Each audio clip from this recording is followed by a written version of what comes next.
When I have a thought, I gotta let it out. It's a bright spot that I can't even doubt. My opinions, my point of view, even if things are a little chopped and screwed. So yeah, even if you disagree. So yeah, even if I'm not your pedigree. So yeah, especially if you agree. So yeah, so yeah. Good morning, good afternoon, good evening, wherever and whenever you're listening to it. Welcome to the So Yeah podcast with your girl, your cheetah sister, Caroline M. Diamond. I'm going to talk about something that really doesn't matter. I mean, but maybe it does. But it's not that deep. And sometimes I don't like to think about things that deep or talk about things that deep. And that's just life as well. I can be all the things at the same time. My personal qualm right now is check in and out times at hotels. And again, it's not that big of a deal, but I would like to discuss it today. Why can't, obviously I know the logistics. I'm not an actual dumbass, all right? I understand that the reason why you can't check in until 4 p.m. is because they're cleaning the room. I'm not a dumbass. I got that. I have a brain. I don't like it though. I don't like that I am checking in at 4 p.m. and I have to check out by 10 a.m. What? I haven't even been there for 24 hours. And God forbid, I do an Airbnb and then I also have to pay a cleaning fee. I haven't even been here, okay? I haven't even taken a shit here probably. Well, that's actually not true. I'm a morning poop taker. But like, what are we doing? I think it should be reversed. How amazing would that be if we got to check in at 10 and then we got to check out at 4 p.m.? Because that's the best, like waking up in a hotel in a bed that's not your own and just being like slow morning, leaving at 10, especially when you're traveling with family. Oh my God. Seeing my mother try to get out of a hotel room by 10 fucking a.m. You would think it was The Amazing Race, okay? It is scary. It's a sight to behold. Things are flying. Things are flinging. We are throwing things in bags. It's 9:59 and we're still throwing things together. We're getting out of the room at like 10:08. Like, it's too much. It's too much. We're all sweating by the time we leave. I hate it. I don't like it. Chop it down. Shut it down. Let's flip it out. So yeah. I know we hear a lot that, negatively, this is all negatively with our parents' impact on us, like mommy issues or daddy issues, and these are all like negative experience that some people have.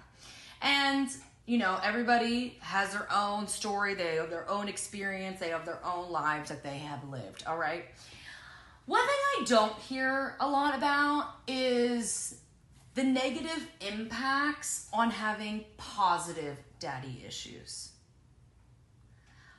I have that, okay? I am very lucky and I am very blessed that I have a father that loves me, that cares about me, that would do anything for me. I know that is not the norm, but I know other people experience this, okay? That has a great father figure. And not only do I have a great father figure, but I also have a stepdad who is also an amazing person who would do anything for me and is awesome. So I have like two dads, not gay. That would be fun though. So I have two male figures in my life that are amazing examples of what men can be, okay? People don't talk about how having great fathers can negatively impact your choosing of future men, okay? I have never, and this could be a So Yeah exclusive unless you're my friend and you already know this, I have never been in a relationship with a man. I've never been in a relationship, period. And, there's a lot of intricacies that fall into that kind of statement. But I do think one of the biggest things is the fact that my stepdad and my dad treat me so well and love me so much that I am not even looking in a man's direction that won't treat me as my father would or better. I'm not doing it. I'm not doing it. Because, like, what do you mean? Like, this man doesn't give a shit about me, but my dad loves me and would do anything for me. What, are you joking? Are you joking? I know what you are capable of doing. I'm not doing anything less than that. And I think that's also a really big reason why I've never been in a relationship with a man. It's because I'm like, yeah, no, next. Yeah, no, next. I'm not doing it. I'm not doing it. And are my dad's flawed people as well? Yes, we're all human beings. We all have our positives and we all have our negatives and whatever. They're not perfect people. But they're better than these men out here. Okay, the men of my generation, what is wrong with you? Were you dropped on your head as a child? Maybe a couple times. Yeah, I see that little indentation on your crown, okay? You gotta get it together. You gotta pull it together. You gotta be a fucking man, okay? I am a woman who needs a man. I'm not trying to be your mother. That's not my role. That's not my job. That's not my job. I'm nobody's mother, except my own, okay? Yeah. So yeah. This part of the podcast is called Currently, and it's everything that I am currently reading, watching, and listening to. There is so much new music that's coming out in September, and I'm so excited for it. Like, so much music. Zara Larson's coming out with new music. Jade's coming out with music. I'm burping. Doja Cat is coming out with new music. There's so much music that's coming out in this last quarter of the year, and I'm so excited about that. In addition to all the new music that I'm excited to hear, I said a couple weeks ago on the podcast that I'm going to do a Madonna deep dive, and I'm going back and I'm listening to her entire discography. And I listened to her first album. And first of all, 1983, let's go. Off of this album, the first song is Lucky Star, a hit. What else is on this album? Borderline. Also, Holiday. Were you talking about 3 smash hits on your first album? We knew that we were dealing with a diva of pop, okay? What I also learned from the whole album is, like, it's very 80s album, which I love. I love 80s music. I know that can kind of be, like, a hot topic, but, like, okay, I love 80s music. I love something that's a little, like, bimbo and, like, not so serious. Give me some synths. Give me some synths. And there was a song on there that I discovered that I really liked, and it's called Burning Up, that I think I've heard before, but I was really, like, put on and put into it. So Burning Up, Madonna, that was, like, the new crown jewel that I found in my first album of listening to Madonna. And I can't wait to listen to more and tell you all about it. As for what I'm reading, I'm still in the book. I haven't finished it yet. It's another Abby Jimenez book. Again, I've been reading some sloppy stuff, and I just want to get some books under my belt. And it's called Life's Too Short, and it's like, okay, it's good.